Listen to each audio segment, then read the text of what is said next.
I'm telling you, man, the choice of colors, warm tones, with subtle coolness within the space is just fantastic. And it's okay. I'm just gonna gush about your space for a second. Also, really quick, hello, my name is Jordan D with Dylan Healy with Cafeteria Media, here to talk to you about Spirit Link. With Spirit Link. But first, I want to gush about your space. So you've been here for about 2 years. Is Yeah. what you said. I love that it's just enough. And to jump a little bit into Spirit Link, and I was talking to you about this literally 30 seconds ago. At least from the album, and I would love for you to talk to me about kind of what it is, the benefits with it, the cause, everything like that. But it's just enough. And what I mean to say by that is every song that you've chosen and selected, and even the events and venues that I've been to with Funnybone, have all had this really cool magical element to it. As I've kind of grown and matured within the Connecticut music scene and seen more of it, it's the events that you've really shown that I've seen you debut that really speak to me. It shows how much you care about the music, about the scene, about who you bring in, something about it. And I'm jumping for a few topics, and I'm hoping I'm going to leap it back. I believe in you. I appreciate it. Thank you. The emphasis that I want to bring with the first statement is it's kind of like your space here. It's perfectly just enough. It's just enough. Like the event that you had last night, it was at Anvil Place in New Britain. Yeah. The choice, we only got to see one, unfortunately. We only got to see one musician. It was James Bird. So fucking good. But I could imagine, and I saw that Stadia was doing acoustic, I'm assuming, and then there was apparently a harpist as well. Yeah, and I really wish we got to see it. I'm super sorry that we had to dip out. Don't sweat. They went to the bar. The whole misadventure with the crew that we got. But I was entranced by that. And equally so with Spirit Link. Yeah. To kind of tie that back in. Sure. As a curator of music, you seem to really have a very tuned ear that's not narrowly focused, but it's more of open. And I'm taking up a lot of air over here. But I just want to appreciate you for who you are, what you've been doing at 28 years old. You're fucking killing the game with the Connecticut music scene. And the thing is, it's the whole narrow but open, where you know what you want, but you're accepting of so many people and varieties and shit like that. It's so fucking cool. So I just want to give you kudos. That's sweet. First of all. Thank you. Yeah, just gonna give you kudos. And that kind of imagery of the narrow but open, I feel ties pretty nicely into the album cover of Spirit Link. Most definitely. It's this portal figure with these kind of spherical shapes, orbs coming out of it, that was designed by Gabi Mims and Brian Nagel. And I think that kind of imagery of the portal captures that curative intent of this narrow passage, but this openness to kind of sprout I guess compassion and empathy, which are big kind of tenets of what I do with Funnybone Records and these benefit compilations. So yeah. Can you talk to me about because this is the first one, because we started talking maybe a few months, maybe a year ago. Yeah. So the compilation albums, tell me a little bit about them, because this is the first one that I'm hearing of. Word. Yeah. So please. Yeah. For sure. It was an idea that I had in 2019 to start that up. I knew that I wanted to have some kind of annual series of that, which were inspired by this compilation I came across. I think I was in high school, called Dark Was the Night, and it was put on by this organization called Red Hot that raised money for AIDS awareness and HIV prevention. And it was just the coolest fucking mix of music that I had ever seen.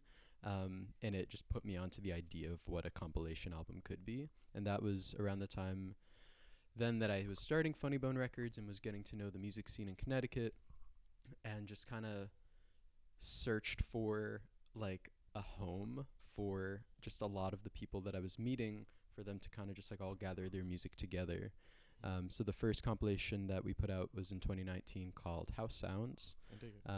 And it was meant to kind of be an introduction to the community I was trying to build through Funnybone Records, So most of the music on there is from artists that are on the roster. But then I started to kind of branch out, reach out to artists that I'd worked with through booking or was just purely a fan of. And now 6 compilations later, we've been able to raise a lot of money through sales for really amazing organizations. Many Hartford-based, others national, others international. And I've just had the really amazing opportunity to share music that artists have really graciously donated to these projects, many of which only exist on these albums. Some of them... So they're exclusive. Yeah, very exclusive. But they very much kindly like create songs specifically for these records. That's really beautiful. Which like really truly beautiful. means the world. Honestly. Yeah. Yeah, that's really beautiful. Wow. So if I could ask, what kind of just to do a deep dive, because I'm just curious. Start in music. Everybody has a start in some form of art, and even in my opinion, everybody who says that I'm not an artist, I don't do stuff. It's like, well, you're living and breathing. You take care of plants. That's your art. Like, I don't know.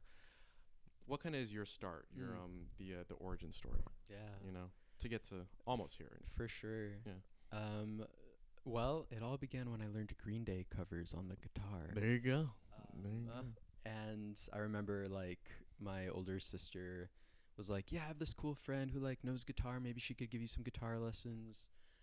So sure enough, I went to this person's basement for like 2 months and learned how to like play Holiday by Green Day and Blackbird by the Beatles and shit like that.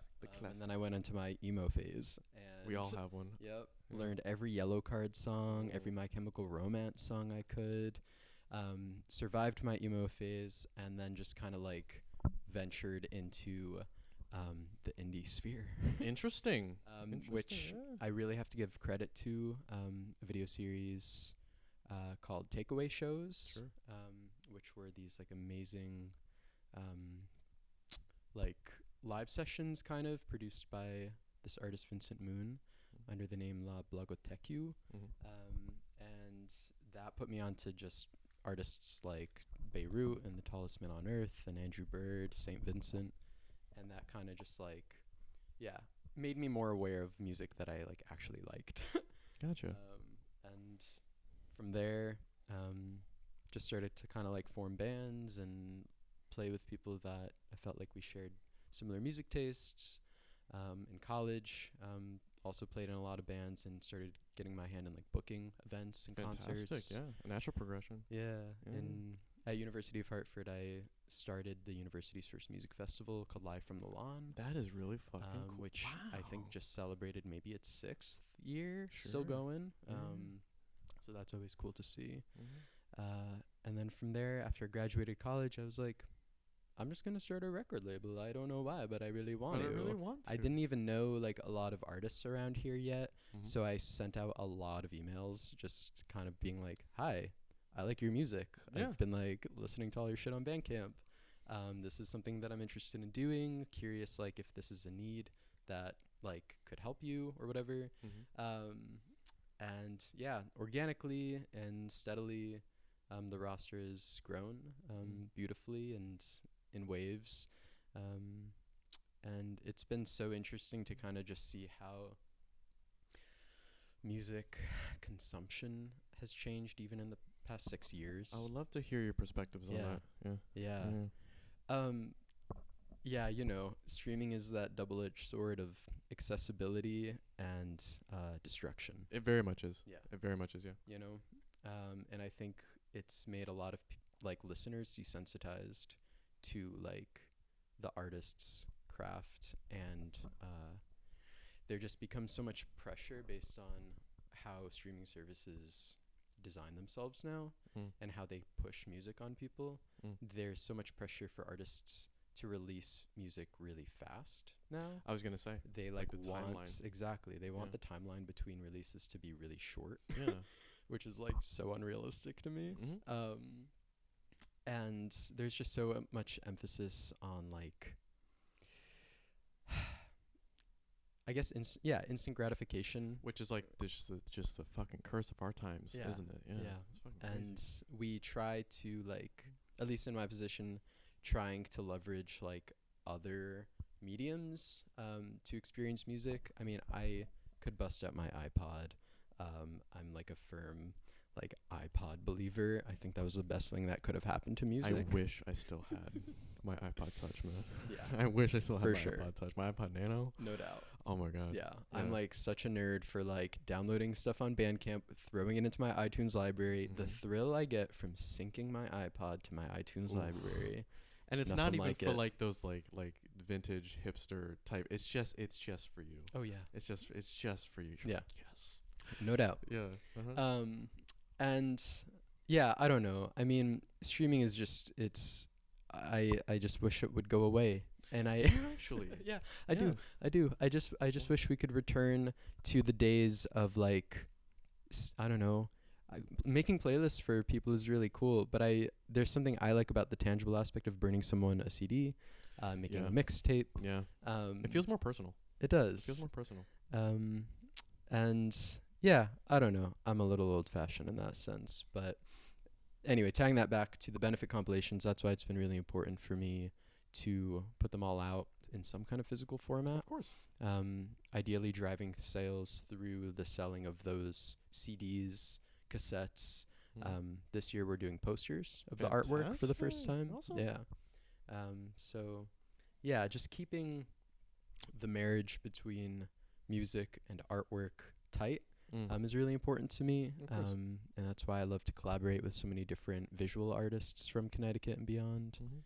What really struck me is like, it seems like through every, and I could be jumping here, but it seems like through every step of your musical evolution, it's always been like, well, I just kind of want to do it because it sounds cool. I just kind of want to do it for me, you know? And that's actually really cool because I feel like a lot of, especially nowadays, we're doing it for likes, clicks, and views and all that kind of stuff.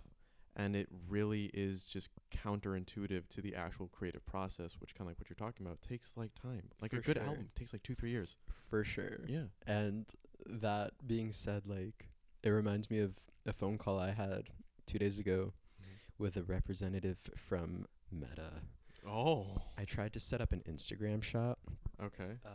I saw like that Cafeteria has a really cool like Instagram shop with all their little products and stuff, and I was like, damn cool. I want to set that up with like CDs that we've put out, tapes we've put out, books we've put out. Sure. And I like try to set it up, and then like Instagram immediately rejected it because they were like, well, I learned this when I called them to like talk about it. They were like, you just don't have enough likes, shares, comments. Oh my god. I was like, so that's the only metric? Yeah. They were like, yeah, the only metric to like deserve a shop capability through us is to have more likes, shares, subscribes, comments. And I was like, what's a way that you like suggest that we like get that better? It kind of felt like a Black Mirror episode. Yes, no, seriously. They were like, you could like ask your parents and siblings and friends to just like hit like. That I'm sounds like, awful. That sounds very dystopian. Yeah. That sounds severely dystopian. I was like, after 40 minutes, I was like, okay, never mind. Yeah, I guess we won't have a shop. Well, there's always Shopify, but like even Yeah. that's like just ridiculously expensive. But that's Yeah. completely aside. But still, it's ridiculous how like, I don't know. This is going to be a little bit of an interesting one, a little bit existential if you're into it. Yep. Yeah, I can. Well, obviously I can tell. Yeah, the Ram Dass. Yeah, the Ram Dass. In an ideal, let's say, not necessarily society, but let's say reality. In an ideal reality, how do you see us creating art in a way that is truest to the artist? And it's not even like money has to be kind of like a thing in the, like a whole transactional, but like for a very quick example, I don't really want to go too in depth in it, because I would like to hear from you. But for me, it's almost like there's like a stipend or something like that where you can declare yourself an artist. But this is like very like with like, but like you go as far as you want with it. Like there's a like you just, I am an artist, and then you get like $1,000 a month. You have to make the best with $1,000 a month. But people obviously will jeopardize that system. But let's say in this hypothetical reality, what's your vision of it, Dr. Analog? Mm-hmm. What's your vision of it? I do believe that any ideal situation pulls from our current reality and kind of the best of our current reality. Of course. So I immediately think of two facets of what would be my utopia. Go for it, please. Yeah. One is ye old club cunt.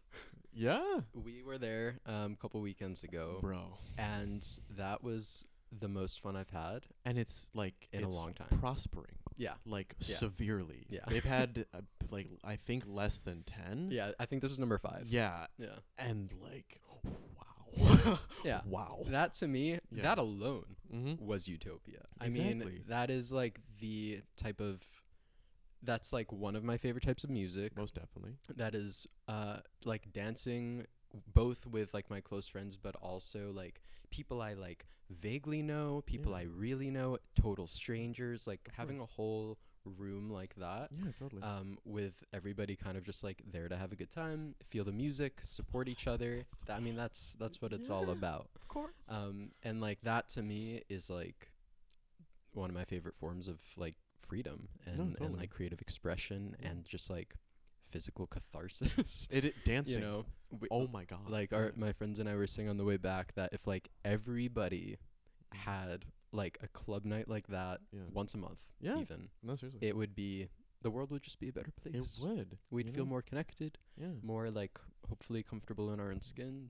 Mm-hmm.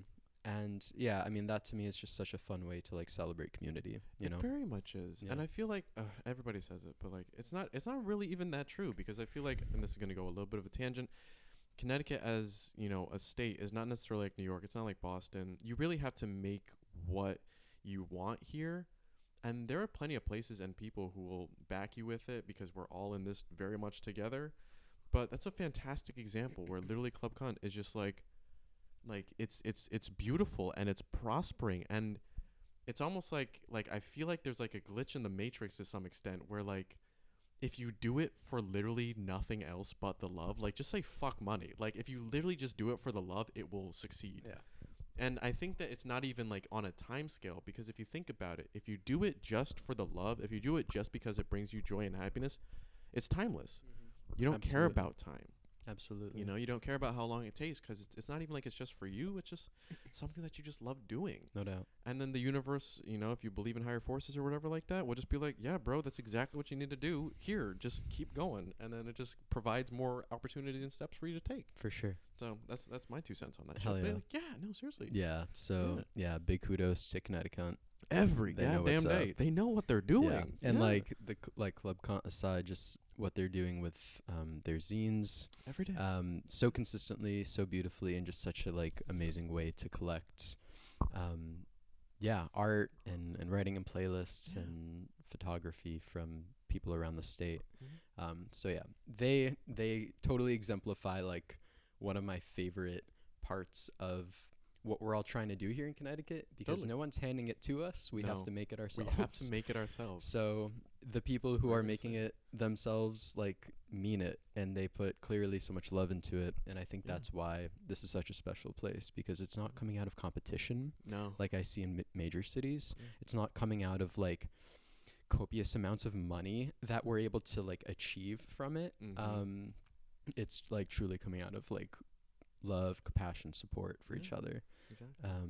So yeah, that was like one facet of my answer for the utopia. The Mm. other facet came from an experience that I had running a venue called Warehouse. You ran Warehouse? with With myself, with Gene, Yeah, and with and he and I and 9 others, and like that to me was Warehouse was the shit. I don't know. Yeah. Warehouse was so it was a fucking lot cool. of fun, and it Yeah. felt to me like, I mean, it was kind of exactly what and I think I could speak for the others, like it's what we wanted to be doing, and it's what we wanted to see out of the Connecticut music scene. Totally. Or I mean, even beyond music, we did kind of everything from under the sun, because we had such a multidisciplinary group. Yeah. So we had film screenings, we had like dance classes and art shows and plays Yeah. and concerts. We always credit that our biggest event ever, which was this huge EDM show that like hundreds of people came out to, Sure. is the reason we got shut down. Yeah, if you could tell me about it, because I remember vaguely hearing about this. Yeah. Because I was like, dude, Warehouse was the shit. And then Yeah. all of a sudden just... And then, Yeah, well, I mean, it was like a multi-pronged Yeah. because COVID had hit. Yep. So we were like really struggling. I mean, we couldn't like put on events. Yeah. So we were just like shelling out rent Mm-hmm. to a very not understanding landlord. Sure. And so there was that aspect. We like also kind of got caught because little did we know we weren't zoned properly to be doing the shit that we were doing. Gotcha. Which not our fault. That's a property manager's fault. Exactly. Very much is. And yeah, that was kind of it. And then we had this like big ass EDM event, and like hundreds of people came. The cops came, and I think it kind of just like that was kind of the. It kind of put it on the radar. That makes sense. That we were like doing our shit, but the city didn't really love it. You know. No. Sorry. Yeah. No. Continue.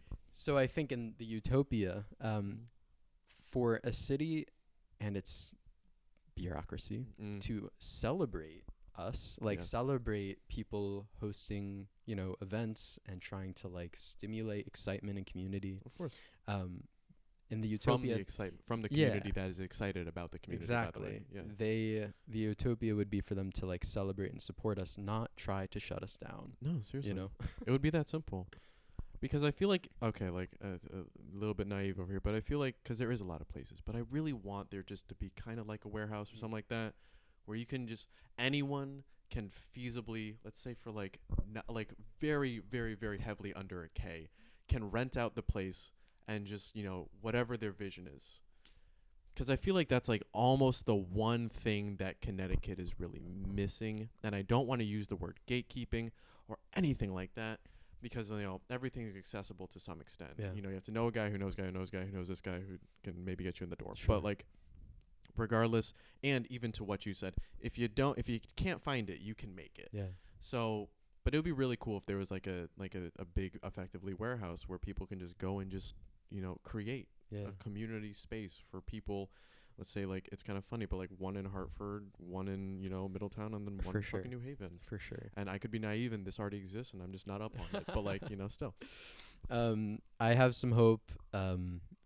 We mentioned Eugene earlier, but every so often he'll hit me up and he'll be like, Warehouse the sequel? That'd be so fucking cool. And I'm hoping that we can get some kind of, something back in the works. But until then, it's been really like gratifying to see both like younger people our age and people older just like trying to start new spots up. It's amazing. You know, whether it's like programming at existing places, like even having the opportunity last night, thanks to breakfast, lunch, and dinner, for like giving us access to the Anvil place. Of course.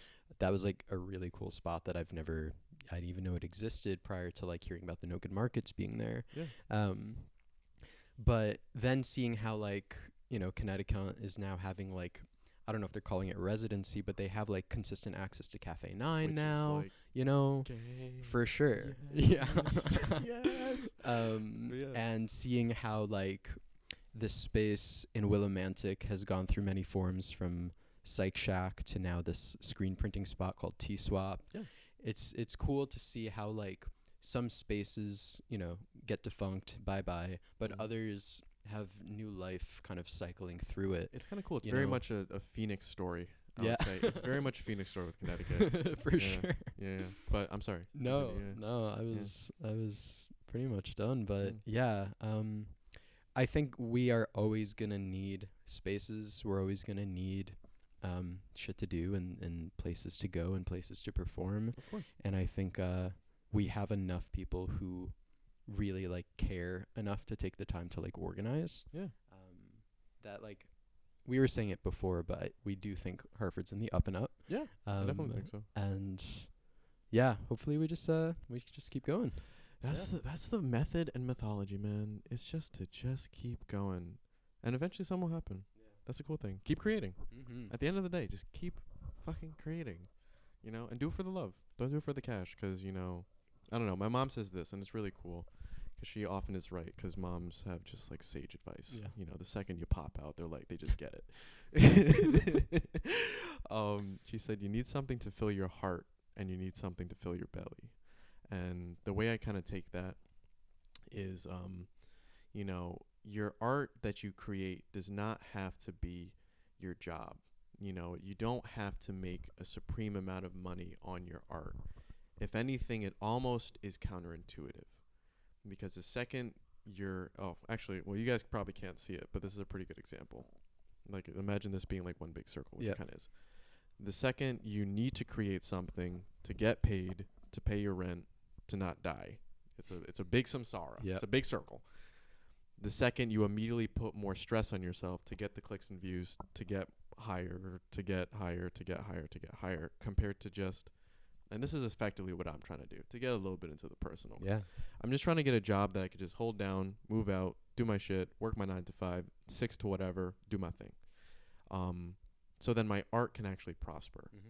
So then I'm not stressed about bills, all this shit. I can just know that's all handled, and I can actually just give my art the credit, the love, the care, the everything that it deserves. For sure. I remember I was having a talk with Cole Crawford, or one of my friends. I think it was Cole, but and we were talking about how, actually no, it was my friend Trey Brooks. We were talking about how art, or maybe both, I don't know. Sorry. We were talking about how our art, whatever we create, is very much like our children, and we're very close with it when in its inception. We're very like, this is like really cool. I'm really excited about you. And then, like, you know, you watch it grow up. You put more energy into it. You put more time into it. You put more love, care, understanding, and respect into it. You know, and then eventually you kind of set it off into the world. Yeah. And it's really beautiful when that happens. But the thing is, it's no longer really attached to you in a distance where you can kind of grab at it. Mm-hmm. And people can interpret it or hurt it or do whatever it wants to it. But you have to hope that you put enough love, care, time, and respect into that child or into that, you know, into that art, that people can see you inside it, but also can see themselves inside it. A little bit of a weird take, but what I mean to say about that is art should always, I've been staring at this, it's so weird, but it reflects back, and that's kind of funny because it's a mirror. Art should always, in my mind, be a mirror that shows only the light, almost shows like a glimmer of yourself. Yeah, no doubt. You know? Because like, it's almost like the song that I was listening to last night by James Bird. Yeah. Everybody in that room, I bet, had a different perspective on what he meant within the song and how they viewed the song. All of our perspectives are different. But it's really beautiful that all of us in that room were experiencing the same thing together. And this sounds like really trippy, hippy-dippy, but effectively what I mean to say is, you know, give your art time, give your love time, and watch how things just kind of naturally flourish like Spirit Link, where if you just do it from a place of like, dude, I just kind of want to do this. It's like just really fucking cool, you know, just being the nerd about it. Like, this is just my thing. Yeah. Then it will flourish. Yeah. You know. Yeah. If you give the flowers in your garden enough light, water, and sunshine, even though light and sunshine are the same fucking thing, they just, damn, that was beautiful. Yeah, they just naturally just fucking go. Yeah, true that. Yeah, true that. Anyway, top my statement. What you got? Or whatever you want. No, you're good. By the way, the tea was fantastic. Yeah, yeah. Really good fucking tea. Yeah, yeah. Thank you. Tulsi Rose. Tulsi Rose. Oh.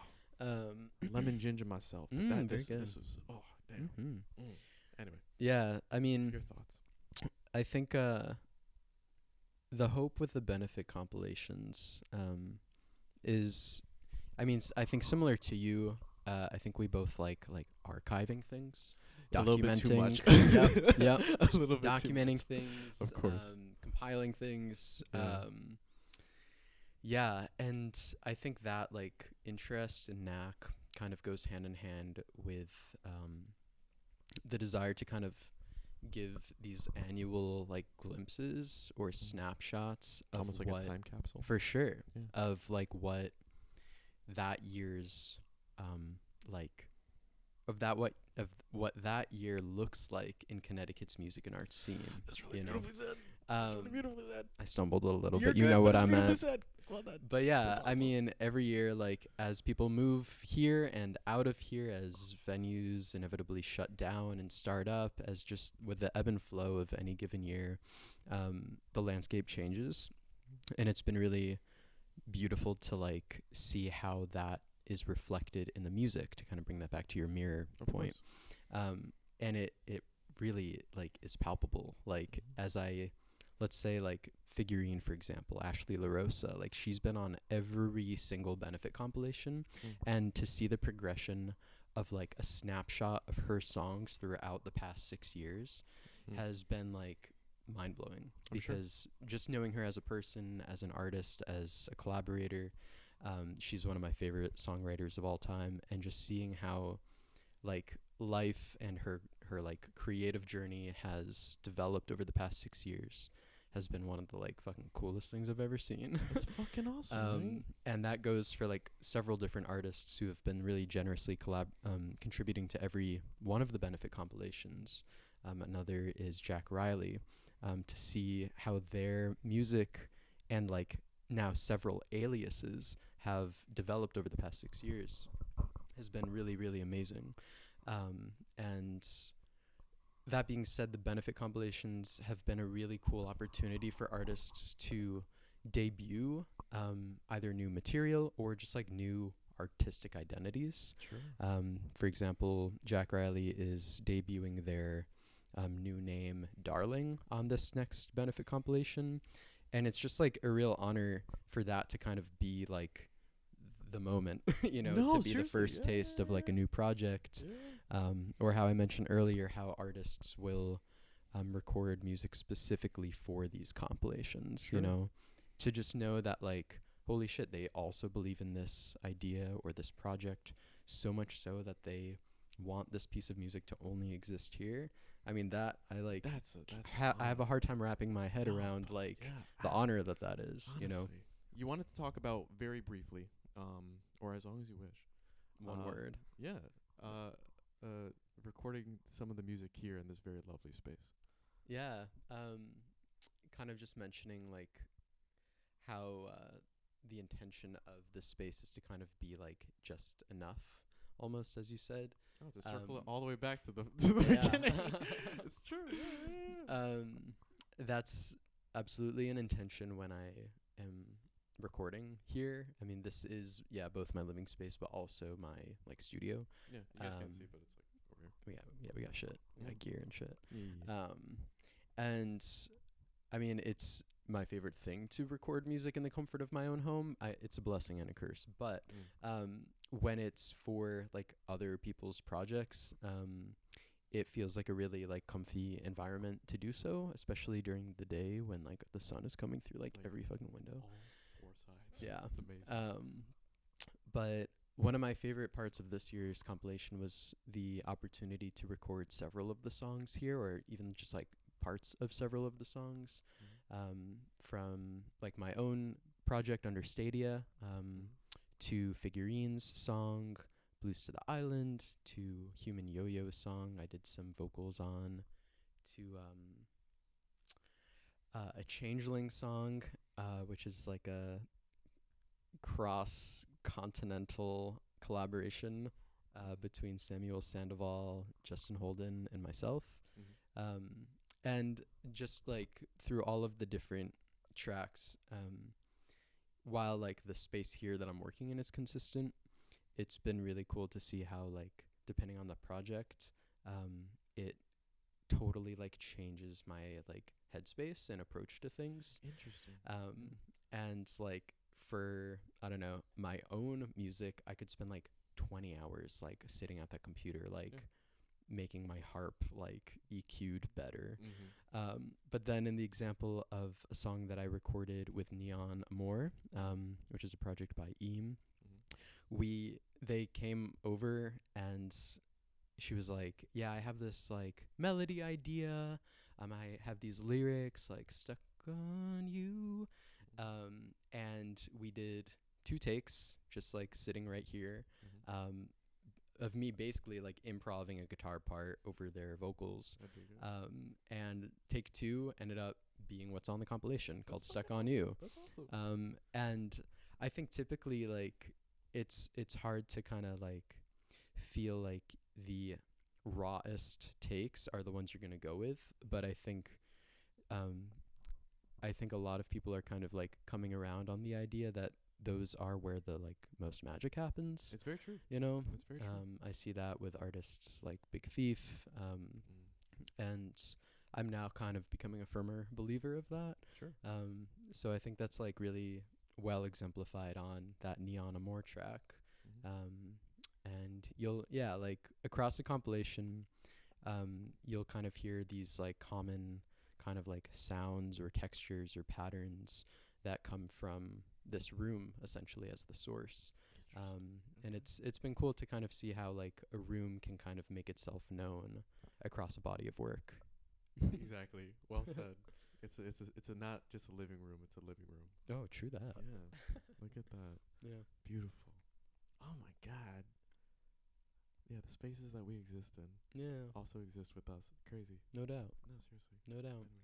Anyway. And you know, that also is to give credit to a lot of the studios that are also kind of featured prominently on this record. That includes Blind Moose Studios in Northampton, Mass. Yep. They did a lot of work of engineering and recording on this album, as well as Sans Serif Studio in New Haven. Yeah. Zoe did a thing on them. Yeah, exactly. Very cool. Exactly. I got to record guitar on Newe's track, You Don't Get It, at Sans Serif, and that was a really fun time to like get into a new room and kind of channel like Newe's amazing magical energy of her artistry, and just trying to like match that and be as ethereal as she is. But yeah, so big kudos to all of the studios that had a big part in the compilation. Couldn't do it without them. Honestly. Yeah, for sure. It's beautiful. But it, you know, the intent of like providing that yearly snapshot in music goes hand in hand with the causes that it supports. Please tell me. Yeah, for sure. And this year I chose Hartford Communities That Care, which is a local nonprofit that has several different initiatives, kind of all with the intent of keeping Hartford's most vulnerable residences both safe, empowered, educated, and like trying to kind of like equalize and level the playing field that so many marginalized communities often just like get, I don't know, overlooked, or just they don't have the access to the services that they need. Yeah. So Hartford Communities That Care provide a myriad of different programs, from like crisis response to like, for example, like they can be like dispatchers to explain how somebody who's dealing with like a mental health crisis, they can help like de-escalate the situation instead of, you know, just some kind fucking of tranquilizer or like whatever. Whatever it may be. But they deal, they're amazing with crisis response. They're amazing with youth mentorship. They're amazing with violence prevention. They put a lot of work into creating support systems for victims of violence as well as their families too. So yeah, they're amazing. I really believe in their work and wanted to support them. So yeah, 100% of the profits on the album sales and streaming sales will go towards them. And yeah, I mean, to stay in Hartford as a record label means to like be a part of the communities that both serve us and hopefully we can help serve too. And I mean, at the end of the day, it's just like music, but I really think music is one of the most powerful mediums that exist. It really is. From both a communal listening standpoint to an emotional and like empathetic standpoint, to its power to be a vehicle for both like messages and just like therapy. And yeah, I don't know what I would do without it. Yeah. I think that's a great place to kind of cool. Is there anything else you want to say? Anything else you want to kind of talk about? Because this has been magical, by the way. This has been fucking fantastic. No doubt. Yeah, no doubt. I'll plug the release party that we're gonna have at the Caf. Yes. Totally. The same day that the album comes out, we're gonna do a release/listening party at the Caf on December 1st, and yeah, I really hope people come through. It'll be a cool opportunity. You really should. You really should. You really should. It'll be a cool opportunity to hear the album, to see a lot of the artists that hopefully, you know, that are on the album will be able to be present. And yeah, I mean, I'm just trying to do more kind of events like that, Amazing. where we all get together in celebration of either one of our albums coming out or just supporting a cause. And yeah, so come through if you can. You definitely should. Yeah. A man about the community and a man about the music and a man about just making it, but in the best way. Making all of it, but in the best way. Anyway, I've been Jordan D with Cafeteria Media, signing out. This has been Dylan Healy. Thank you. Thanks Very for having welcome. me, Jordan. No, dude, it's been a fucking magical experience. Fucking kidding me? Anyway, a very kind person, you know, through and through. So I appreciate it. Thank you, likewise. Thank you. All right, we'll catch you guys later. See ya. Take care.